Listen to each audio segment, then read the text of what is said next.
Bien, buenos días. Muchas gracias por la invitación. Sí, efectivamente es un gusto encontrarse con personas muy apreciadas de la entidad. Vamos a comentar un problema que definitivamente es una situación de salud pública que se ha vuelto más crónica que compleja. Resulta que la enfermedad de VIH, que antes considerábamos mortal, se ha convertido en una enfermedad crónica. La historia del VIH se divide más o menos en 3 periodos. De 1985 al 95, en general no teníamos muchas opciones para los pacientes.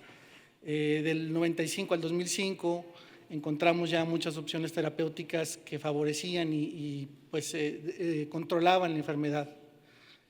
Y después del 2005 al 2015, ya que se contaba con muchas terapias antirretrovirales, se empezó a ver cuál era la mejor, pero todavía quedan muchas brechas en la atención, en particular en lo que tiene que ver con calidad de vida.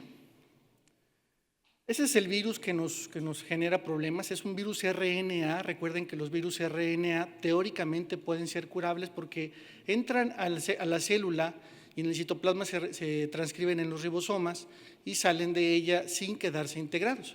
El problema de este virus es que aunque es un virus RNA, se comporta como un virus DNA porque se retrotranscribe a DNA y se queda integrado a la célula. Muchas personas piensan que la infección por el VIH o la epidemia empezó en los 80s, ¿sí?, cuando se empezaron a escribir los casos, pero en realidad se conoce desde 1920, 1930. Todo empezó en una pequeña región del mundo llamada Kinshasa, en donde había muchos diamantes, pero también mucho comercio sexual. En África los rituales sexuales involucraban bañarse con sangre de animales.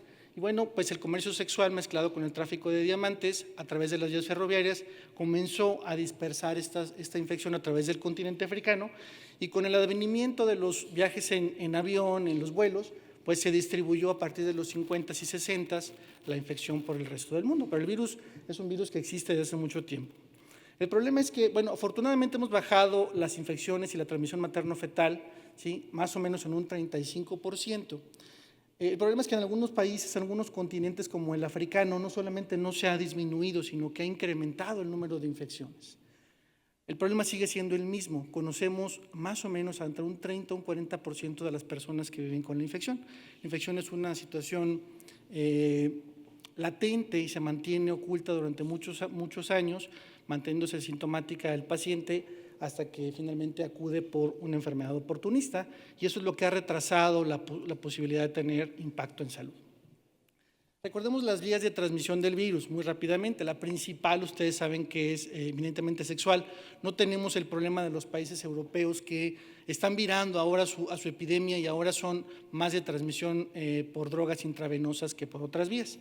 Afortunadamente ya no tenemos tantos casos de transmisión materno-fetal, por leche materna, por transfusiones, y hasta hace algunos años considerábamos que aunque el paciente tenía una carga viral indetectable en sangre, siempre tenía el virus presente en las secreciones genitales y eso podía perpetuar la infección.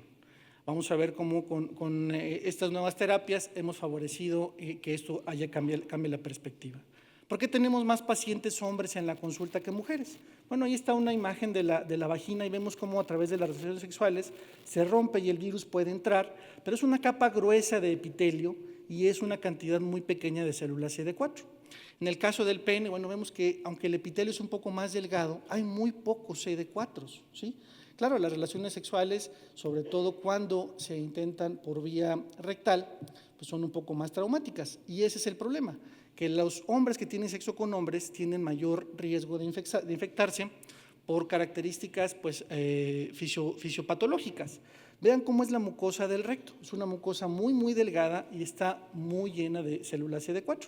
Si la persona insertiva tiene la infección, deja una carga antigénica muy grande y eso pues facilita la infección. En el caso de que el receptivo tenga la infección, como el contacto sexual anal es muy traumático, pues las células infectadas pasan fácilmente a la persona insertiva. Entonces esa es la situación y la razón por la cual en las consultas tenemos más pacientes hombres que pacientes mujeres. El riesgo es el mismo porque el contacto sexual pues, se tiene, pero este tipo de mecanismo es el que favorece. Una mucosa gruesa en la vagina, una cantidad de CD4 muy baja, y una mucosa muy delgada y muchos CD4 en el caso del recto.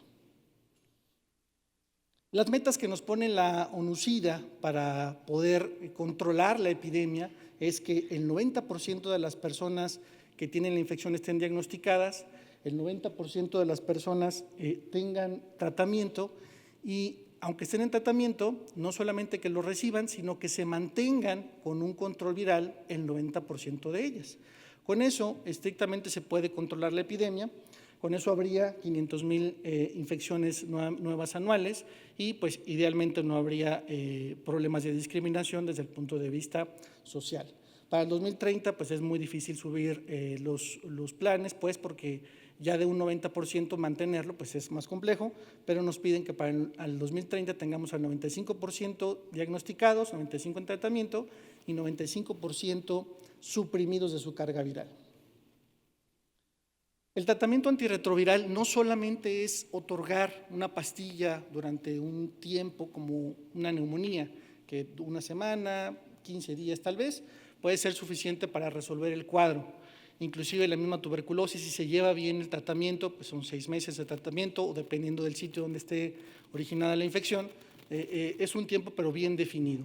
El asunto con el VIH es que es un continuum de atención, no es solamente el que el paciente acuda a una consulta y se le otorga un tratamiento y se resuelve la enfermedad, sino involucra desde la prevención en la población, las medidas preventivas en la población, el tamizaje constante, no solamente de lo que consideramos nosotros poblaciones en riesgo, sino de toda la población, ¿sí? Y acompañamiento al paciente, porque, ya logró la supresión viral aproximadamente, con los buenos nuevos tratamientos, hasta en 4 semanas, 8 semanas, en el peor escenario hasta 6 meses tardan en controlar la carga viral, pero ¿y después qué? El paciente tiene que continuar el tratamiento por muchos años. Y eso es el problema que hemos visto en la práctica clínica. El primer año de terapia el paciente está muy motivado para continuarlo y pues generalmente no lo suspende, estuvo en riesgo su vida, se sintió muy mal con el cuadro de oportunista que tuvo y mantiene la terapia bastante bien apegado durante el primer año, pero después del primer año pues empieza a recuperar su vida social, a ingerir algunas sustancias, o aparecen algunas otras comorbilidades que complican las interacciones farmacológicas que tienen con su terapia antirretroviral. No hace muchos años veíamos eso, esa es una copia del periódico, de un periódico de Estados Unidos de 1987 que decía que iba a ser una ley poner en cuarentena a los pacientes con SIDA, cuarentena por 1 año, o sea, eso es lo que veíamos todavía no hace muchos años. Y en la revista Newsweek se publicaba que el doctor que más pacientes atendía tenía 300 pacientes, de los cuales pues ya habían muerto 200, y que bueno, pues que poco tiempo fallecían los otros, pero que era un ejemplo a seguir porque pues se apegaba mucho a ellos. Ahorita prácticamente cualquier clínica en el país atiende esa cantidad de pacientes y la mayoría, si no es que casi todos, se mantienen con un buen control de su enfermedad y con una excelente calidad de vida. Uno de los lugares que fue más afectado por esta enfermedad fue la Columbia Británica en Canadá. Resulta que en Canadá estaban perdiendo aproximadamente el 40% de su población joven, entonces no iban a tener población joven para sustituir, para tener descendencia, en fin. Entonces, y no solo por el contacto sexual, en Columbia Británica era muy frecuente la transmisión por drogas intravenosas. Entonces el doctor Julio Montaner, ¿sí?, se dio la tarea de buscar estrategias y además de las estrategias de prevención sexual, de administración de condones, de tamizaje, de detección, empezó a implementar el tratamiento como una estrategia preventiva. Es decir, la lógica era, mientras más pacientes tenga controlados con menor cantidad de viral, si no tiene virus en su sangre, no pasa las secreciones y aunque tenga un contacto o una exposición de riesgo, pues no lo transmite. Bueno, esa lógica le permitió al doctor, ¿sí?, generar esta estrategia de tratamiento como medida preventiva de la terapia. Y entonces empezó a ver cómo con los años, no fue algo que consiguiera de la noche a la mañana, primero se estabilizaba en el número de nuevas infecciones, pero con el tiempo, ¿sí?, no solamente estas nuevas infecciones no se mantenían, sino que iban disminuyendo, ¿sí? Mientras más pacientes diagnosticaba y mientras más pacientes iniciaban su tratamiento antirretroviral, aparecían menos pacientes, menos personas infectadas. Pues es lógico, ¿no? Si controlo mayor cantidad de personas que tienen tuberculosis, pues es menos probable que ellos lo dispersen y a su vez necesito dar menos nuevos tratamientos. Bueno, pues esa lógica era bastante adecuada y entonces eso, como vemos, ahí disminuyó los casos, no solamente los que esperaban, sino de los que eran ya reportados, y le otorgó la posibilidad de que el modelo que ofrecía la Columbia Británica sea un modelo ahora de atención para todas las clínicas o todos los centros. Claro, es un país con diferentes recursos en los cuales no solamente ofrecen preservativos, ofrecen tratamiento antirretroviral de manera generalizada, pero también intercambian jeringas. Inclusive ellos tienen clínicas en las cuales están de alguna forma exentas de la ley. Sabemos que el uso de drogas intravenosas es ilegal, pero ellos dentro de sus centros hacen el intercambio de jeringas, inclusive apoyan a los pacientes que usan drogas intravenosas a administrarse de manera segura, ¿sí?, estas drogas que ellos llevan a esos centros. Entonces les cambian sus jeringas, les atienden las infecciones asociadas a punción, aprovechando que hacen esas intervenciones en salud, hacen tamizaje de otras formas de transmisión sexual y con eso han podido controlar el 80%, disminuir el 80% de nuevos casos de SIDA.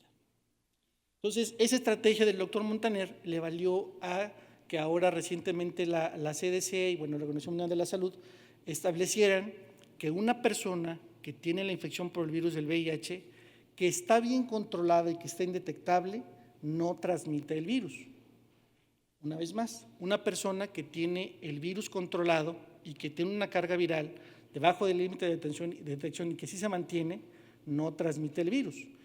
Quiere decir que inclusive pudiera tener contacto sexual con una persona que no tenga VIH y si se toma su medicamento de manera adecuada y mantiene la carga viral suprimida, no le va a transmitir la enfermedad, ¿sí? Y eso es un escenario muy común. Entonces llegan pacientes a las clínicas de atención y entonces llegan por un cuadro clínico de apendicitis, una fractura, etcétera, y resulta que son pacientes que han estado en control por muchos años en la clínica. Y entonces el cirujano pues sufre una punción, el médico interno, la enfermera, y entonces se preocupan mucho porque deben recibir la profilaxis postexposición porque el paciente pues tiene VIH, cuando en realidad la situación es otra.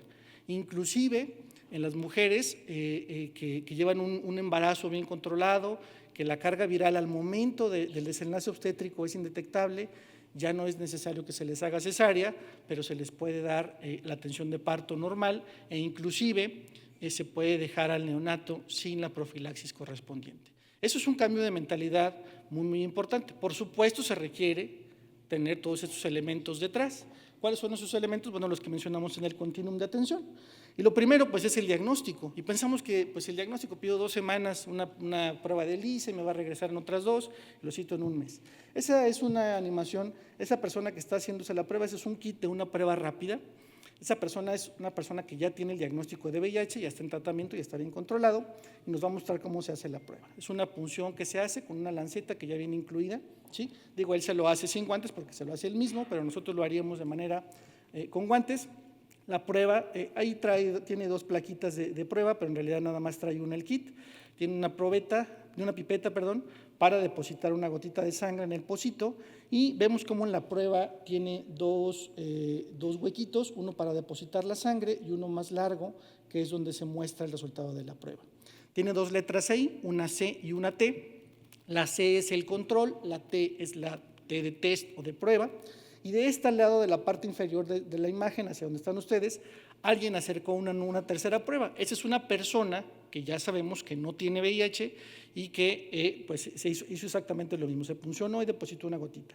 El mismo kit trae un reactivo, sabemos que las pruebas tienen antígenos sintéticos, ¿sí?, en el fondo y una reacción colorimétrica, y si uno agrega el plasma o la sangre del paciente, esos antígenos sintéticos reaccionan con la sangre del paciente. Y aunque el kit de la prueba dice que hay que esperar 15 largos minutos para tener el resultado, vamos a ver cómo en menos de 1 minuto se puede ver esta prueba, ¿no? Recordemos que las dos pruebas de arriba están realizadas por la persona que ya sabemos que tiene el VIH, que está en tratamiento y que está bien, y la parte de abajo es una prueba realizada por una persona que no tiene VIH. Y entonces la letra C siempre se tiene que marcar porque es el control. Eso nos indica que la prueba está bien hecha, hay suficiente sangre, el reactivo es funcional, la prueba no está caducada, no estuvo expuesta al sol, no se desecó, no se mojó, ¿sí? Y la T, pues si aparece esa rayita, entonces quiere decir que la prueba está positiva porque hay anticuerpos en el plasma para esta prueba. Entonces las dos de arriba, vean cómo ya se pueden ver las dos rayitas, y en la parte de abajo el paciente que es negativo se ve solamente la rayita de control, se ve muy tenue, pero se alcanza a ver. No ha pasado más de 1 minuto y medio desde que se hizo la reacción y ya tenemos el resultado. Entonces, el tamizaje es bastante fácil de hacer, ¿sí? Lo que no es fácil de hacer es dar el acompañamiento. ¿Qué le voy a decir si sale positiva la prueba? ¿Qué le voy a explicar? Necesito pruebas adicionales, primero para confirmar la infección y segundo, para ver qué estrategia terapéutica voy a hacer, verificar su perfil epidemiológico, cuántas parejas, con quién convive, ¿sí? Para establecer una estrategia de intervención temprana. Entonces, vean cómo es, ya está positiva ahí. Entonces, por eso no es tan factible que ustedes encuentren las pruebas así disponibles en las farmacias, porque no solamente es hacerse la prueba, sino se requiere el conocimiento, el entendimiento, el explicar al paciente que bueno, pues primero es una prueba de tamizaje, de detección, se tiene que confirmar y después se tiene que hacer algo para atender a esa persona, pero que definitivamente las terapias actuales le van a permitir seguir haciendo su vida prácticamente exactamente igual a como la tenía planeada. Entonces, la primera etapa del continuum, el primer elemento para tener control de la carga viral, pues es conocer a los pacientes.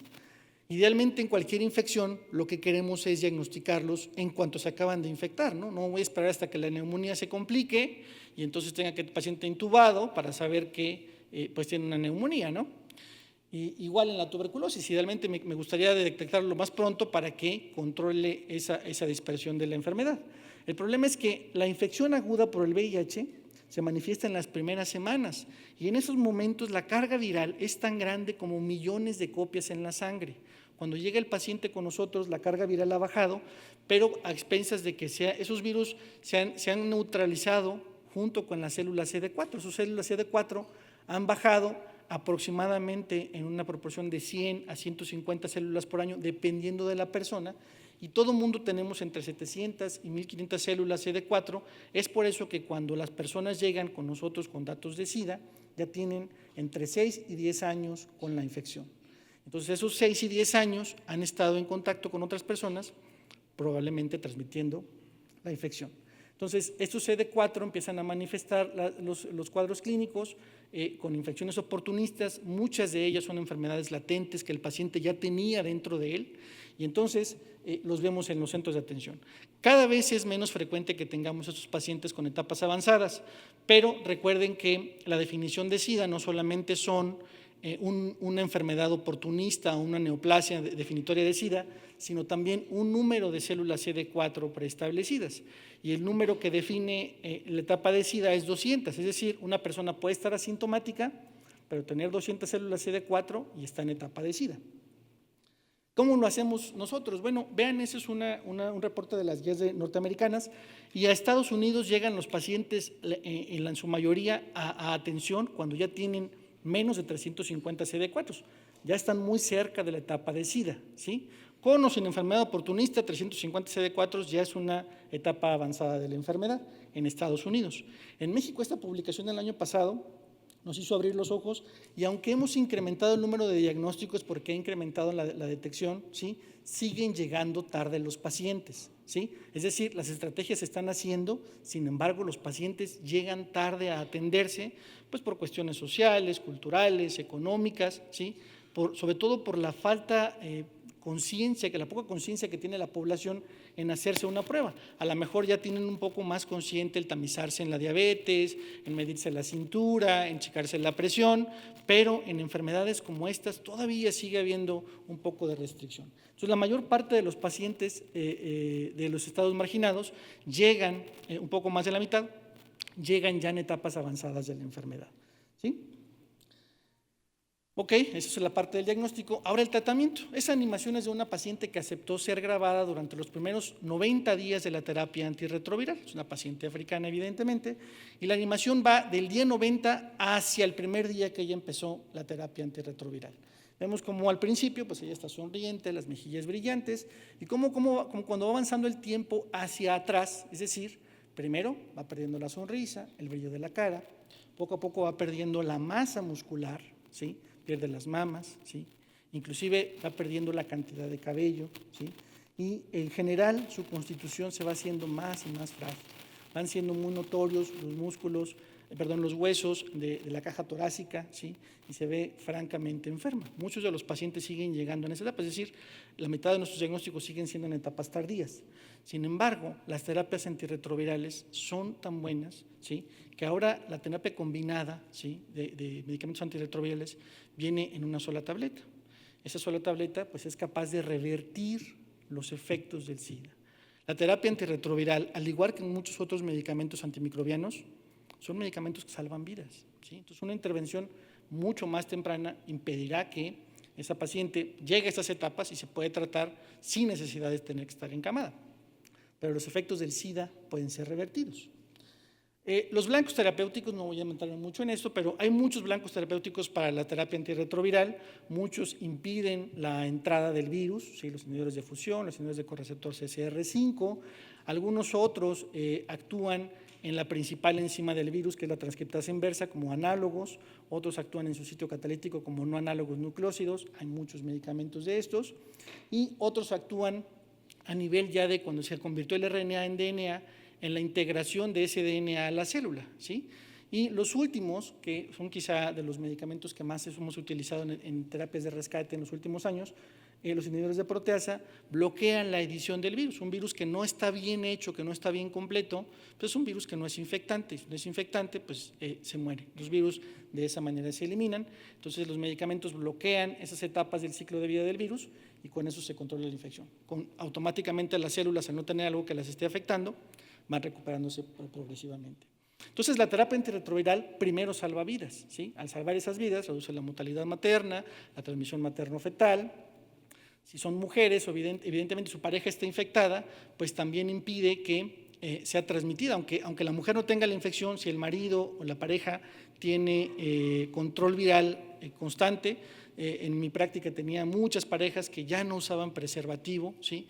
Primero lo hacían sin haberlo dicho, sin haberlo comentado directamente o abiertamente, y después cuando empezamos a revisar estos temas, oiga, cómo son sus prácticas, ya iban teniendo más apertura a comentarlo, pero tenían muchos años en contacto sexual, el marido indetectable y no había una infección en la pareja.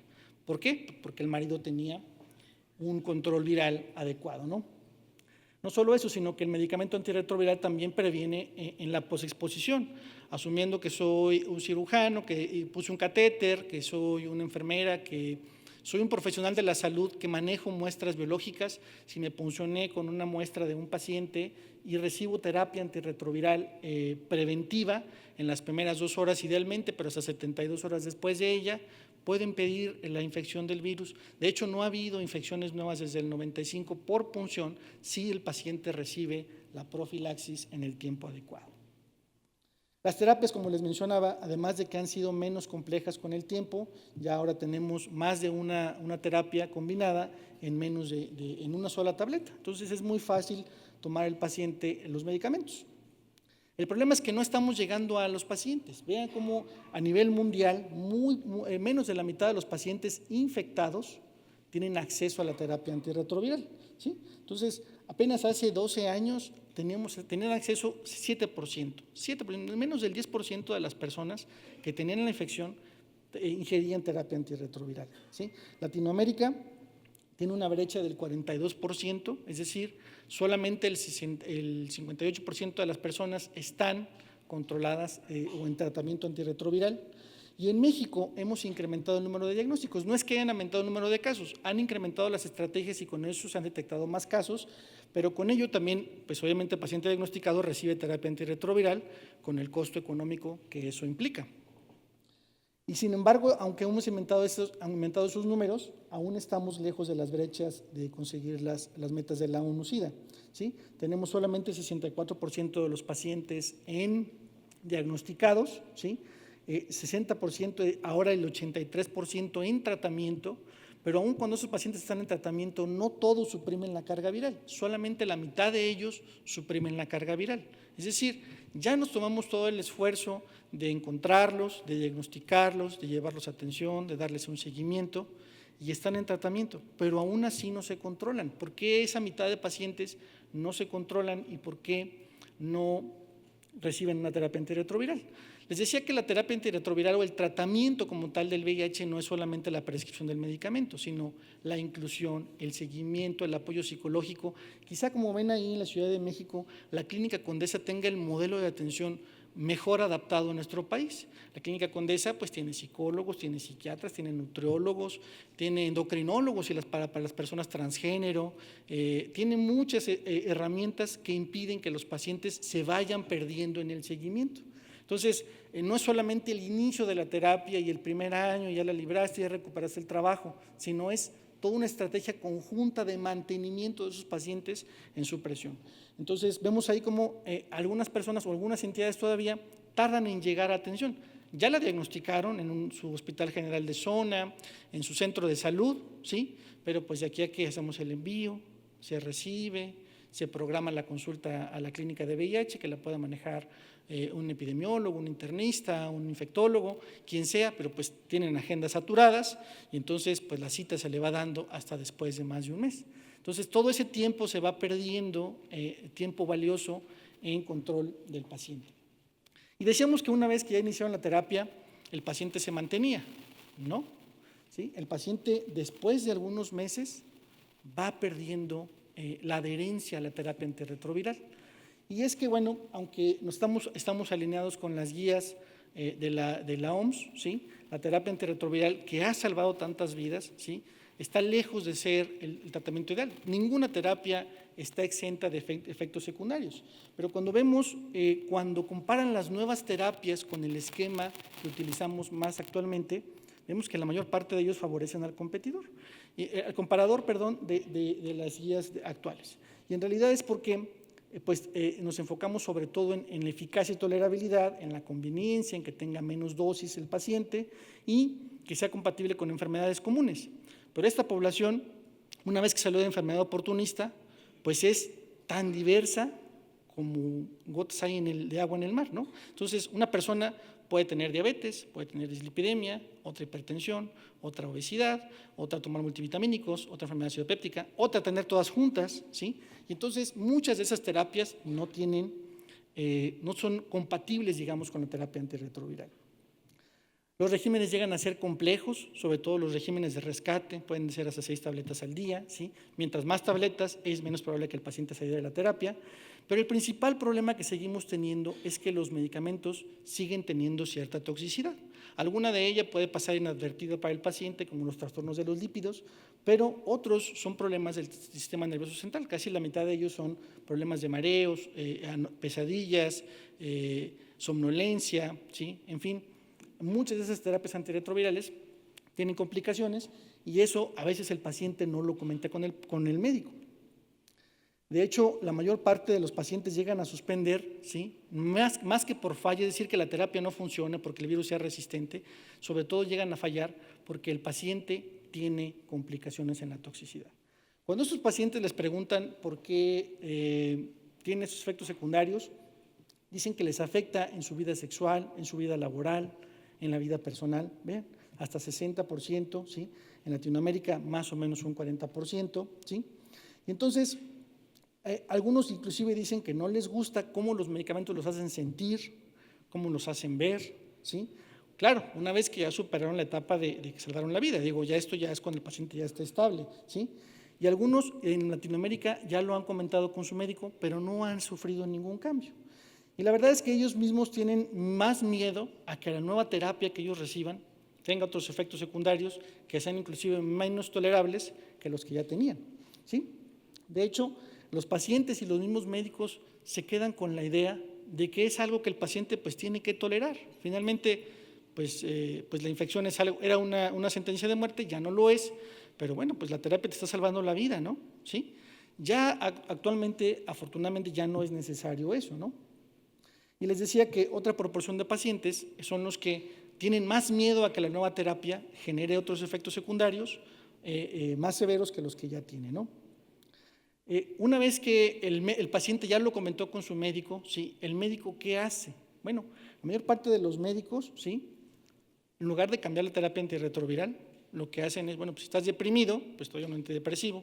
Si no puedes dormir, te doy una benzodiazepina. Si te subieron los lípidos, te doy un hipolipemiante, ¿sí?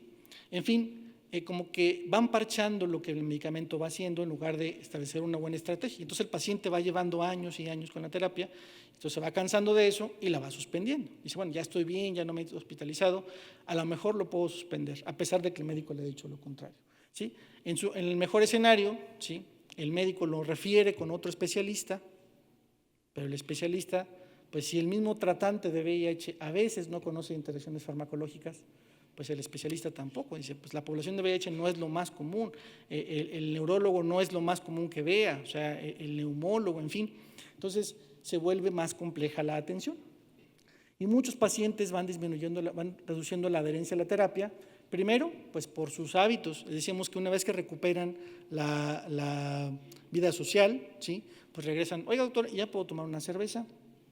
Bueno, pues sí, una cerveza sí. Ahí entonces ya después empiezan la cerveza y luego más alcohol y luego ya son intoxicaciones de todo el fin de semana, ¿sí? Y luego vienen otro tipo de sustancias nocivas, ¿sí? Y hay otros factores sociales y culturales. Pero, por ejemplo, vean, bueno, ahí no se ve el otro fragmento de la escala, pero el 61% de los pacientes con VIH utiliza alcohol y es superior a lo que utiliza la población general. Usan más tabaco, usan otras drogas en mayor proporción que la gente que no tiene VIH. Entonces, esas intoxicaciones, pues de alguna forma son comedicaciones, ¿sí? Interaccionan con la terapia antirretroviral. Y no solo eso, sino que decimos que ahora la terapia, como ha favorecido que el paciente viva más tiempo, ¿sí? Esté mejor, pues ahora ya ha envejecido. Y con ese envejecimiento, ¿sí? Vienen otras complicaciones asociadas, no al VIH, ¿sí? Pero a la edad. El mismo VIH se ha visto que genera inflamación crónica, aun cuando el paciente está virológicamente suprimido. Y en términos de la infección por el VIH, una persona con más de 50 años, y si tiene VIH, se considera ya de la tercera edad. Y la razón de eso es que todos los procesos de acortamiento de telómeros se van viendo acelerados en estas células que están infectadas. Entonces, el envejecimiento inmunológico, el sistema inmune tiene que ver en muchas partes de la economía del cuerpo humano, aceleran el envejecimiento. Entonces, desde el punto de vista cardiovascular, el corazón de una persona que tiene VIH tiene entre 10 y 15 años más que su dueño. Entonces, los desenlaces cardiovasculares se van a ver acelerados en estas personas mucho tiempo antes de lo que su edad cronológica nos indique que debamos tamizar. Entonces, es por eso que el impacto del tabaco, el impacto de estas otras comorbilidades va siendo importante. Esta corte que se hizo en Holanda establece que, como decíamos, para las personas con VIH 50 años ya se considera tercera edad. Dice que para el 2030, 2/3 partes de las personas que viven con VIH van a caer en la categoría de personas ancianas. Y esas personas ancianas, con el tiempo, pues van teniendo que ocupar otros medicamentos para la hipertensión, la diabetes, la dislipidemia, la depresión, la osteoporosis, todas estas enfermedades asociadas, el deterioro cognitivo, ¿sí?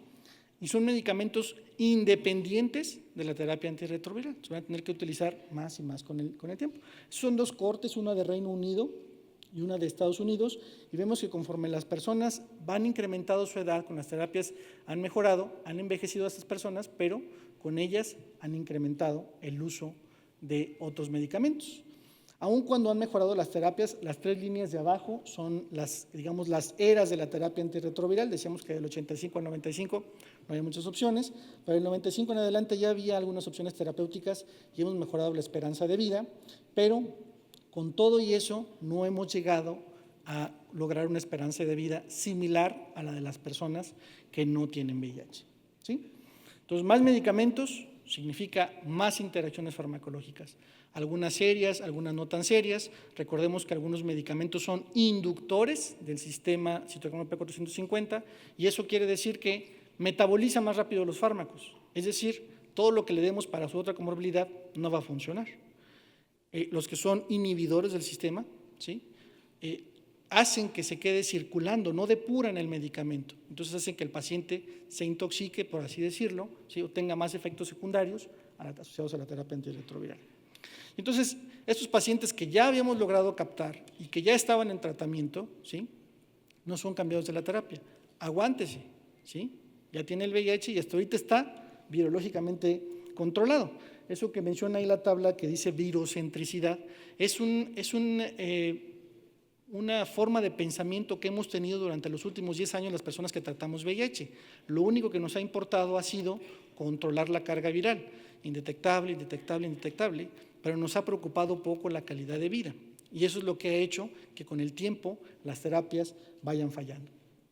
Pero nuevamente les digo, nos falta mucho para controlar la cascada de atención y todos tienen que ver con elementos que dependen del paciente. El paciente mismo a veces no acude a atención, el mismo médico, ¿sabes qué? Pues no te puedo ver, ya estás bien, nos vemos en 6 meses. Durante esos 6 meses el paciente puede haber tenido alguna situación que requería atención, pero no fue atendida porque pues, las citas están muy, muy prolongadas. El sistema de salud, ¿sí? Sabes que a mí me gusta atenderme en la Secretaría de Salud porque Secretaría de Salud tiene un modelo de atención muy completo, tiene psicólogos, tiene nutriólogos, tiene odontólogo, pero pues como ya conseguí trabajo y ahora tengo derecho a bienestar, ahora me toca una clínica que pues no tiene todos esos apoyos, ¿sí? A lo mejor sí tiene el tratante, a lo mejor el tratante es excelente, pero no tiene el psicólogo cerca, no tiene el nutriólogo, no tiene el neurólogo, no tiene todos esos elementos. No es un modelo que tengamos completo en todas las instituciones de salud. Y cada que cambiamos la terapia antirretroviral, ¿sí? Porque el paciente no se la toma, eso va generando mutaciones, bueno, no la terapia no la genera, el virus ya tiene las mutaciones, pero va seleccionando poblaciones de virus que son mutantes y resistentes a la terapia antirretroviral. Esa terapia antirretroviral, ¿sí? Va requiriendo drogas cada vez más complejas, ¿sí? Entonces, la Organización Mundial de la Salud ya publicó este plan de estrategia para intervenciones en países que tienen una alta frecuencia de resistencia a esquemas iniciales. El problema no solamente es que esos virus sean resistentes, sino que cada que cambiamos una terapia porque el paciente no se la toma, ¿sí? Por toxicidad, por todos los elementos que ya mencionamos, va generando un costo mayor. Además del número de tabletas, va siendo cada vez más y más costoso. Entonces, se vuelve imperativo que la estrategia de tratamiento antirretroviral sea integral y no sea solamente la prescripción de una terapia, ¿sí? Lo que mencionábamos del continuum de atención.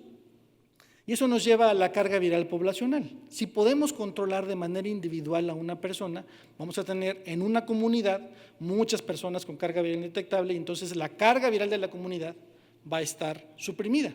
Entonces, no va a haber transmisión del virus. Esa es la lógica, ¿no? Sin embargo, ese virómetro, ¿sí? Solamente nos dice qué tanto tratamiento antirretroviral estamos dando, ¿sí? Y qué tanto podemos prevenir la carga viral, ¿sí? Esa es como la distribución de la carga viral en una población. Las rayas rojas son los pacientes que están en tratamiento y que tienen una carga viral indetectable. La raya azul son los pacientes que están en tratamiento, pero pues sabes que yo me lo tomo nada más de lunes a viernes porque pues, el fin de semana pues hay que salir y entonces pues esos días no me lo tomo, ¿sí? O yo me lo tomo nada más cuando van a hacer estudios de carga viral porque pues hay que salir bien y no me vaya a regañar el doctor, ¿no? Entonces son pacientes que tienen una viremia persistente, una viremia que esencialmente va a tener mutaciones de resistencia y que eventualmente va a requerir medicamentos costosos. Y la raya verde son pacientes que están detectados pero que no han aceptado o que no han sido localizados para el tratamiento. Ya lo fueron a buscar la trabajadora social, no les abren la puerta, no contestan el teléfono, se cambian de domicilio, ¿sí? O simplemente por su propia forma de pensamiento no aceptan el inicio de la terapia antirretroviral. Y bien, lo que representa la carga viral poblacional. El área gris son las personas que no están infectadas, el área roja son las personas que están infectadas y no hemos diagnosticado, eso ni siquiera sabemos que existen, ¿sí? Sabemos que están ahí por cálculos epidemiológicos, pero no sabemos quiénes son ni dónde tenemos que buscarlos. En el círculo azul están las personas infectadas, diagnosticadas, pero que no están en atención, ¿sí? Son personas que por alguna razón fueron a donar sangre, se diagnosticaron y se perdieron, acompañaron a su pareja a hacerse la prueba, se diagnosticaron y ya no regresaron, se fueron del país porque pues, migraron por cuestiones de trabajo, de estudio, y ya se perdieron, no sabemos si se atendieron en otro lugar, o a lo mejor hasta se murieron, ¿sí? Y el centro verde, ¿sí? Están infectados, diagnosticados, están en tratamiento, pero no se les ha realizado la carga viral de seguimiento, porque yo ya estoy bien, ya no voy a hacer carga de seguimiento. Doctor, ¿otra vez me va a picar? Sí, pues es que te toca cada 3 o cada 4, cada 6 meses para ver cómo vas. No, doctor, no puedo, miren, el trabajo no me dejan, tengo que dar explicaciones de que, a qué vengo, por qué tan seguido, de que estoy enfermo. Entonces ya no acuden a sus determinaciones, acuden a veces a recoger el medicamento, ¿sí? Y asumimos que se lo toman, pero no tenemos un resultado constante, y eso ocurre en todos los sistemas de salud, aún en los sistemas privados, aun cuando algunas aseguradoras sí pagan esos estudios, no se realizan de manera constante los estudios. Y ese círculo pequeño del centro son los que tenemos infectados, diagnosticados, en control y que tienen su carga viral suprimida. Entonces, esa carga viral poblacional, necesitamos que ese círculo azul pues se acerque lo más posible a donde está el círculo rojo. Ese círculo rojo siempre va a existir porque pues hay personas que va a ser muy difícil que detectemos. Tendremos que hacer una estrategia de tamizaje muy grande. Y esa carga viral poblacional se tiene que considerar con cierta reserva, es decir, si mi media de carga viral en la población es de 10,000 copias de RNA de virus, puede representar cualquiera de estas poblaciones. La población A es una población que todos están infectados, pero su carga viral es muy bajita y la media siguen siendo 10,000 copias. La población B son pacientes en las cuales solamente uno está infectado, pero ese tiene una carga viral muy alta. La media sigue siendo 10,000 copias, ¿sí? En la población C, ¿sí? Solamente una persona tiene la infección, pero es una persona que es monógama, ¿sí? Solamente tiene contacto con su pareja y entonces la población en riesgo probablemente sea solamente su pareja. En la población B, probablemente es una persona que pues, vive en un lugar de la República en el cual tiene poco contacto con otras personas, a lo mejor fue un migrante y pues, regresó a su pueblo natal, y pues ahí no tiene mucho contacto, o está demasiado enfermo y no puede tener contacto con otras personas. Pero el problema viene con la población D, que sigue siendo una sola persona con una carga viral alta, pero con muchos contactos de riesgo. Esa es la población, la carga viral poblacional que nos interesa. Por eso, aunque digamos que la carga viral en mi población es baja, porque tengo a muchos pacientes controlados, ¿sí? Realmente el problema es a los que no tengo diagnosticados, ¿sí? Es por eso que el continuum de atención es tan importante, ¿sí?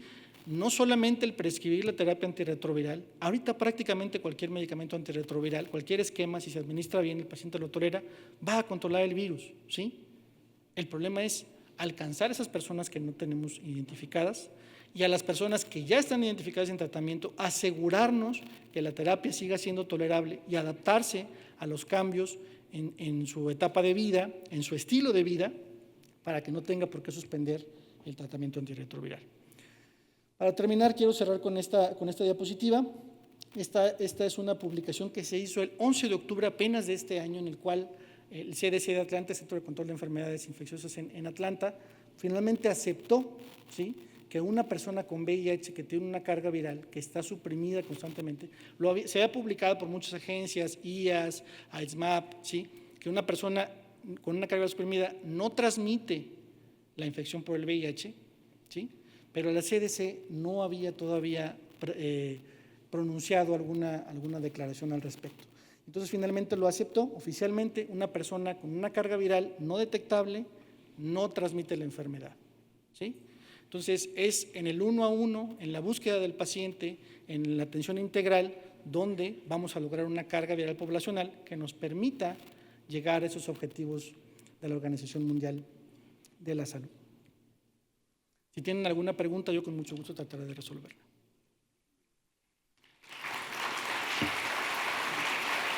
Estamos con el tiempo, si me permite.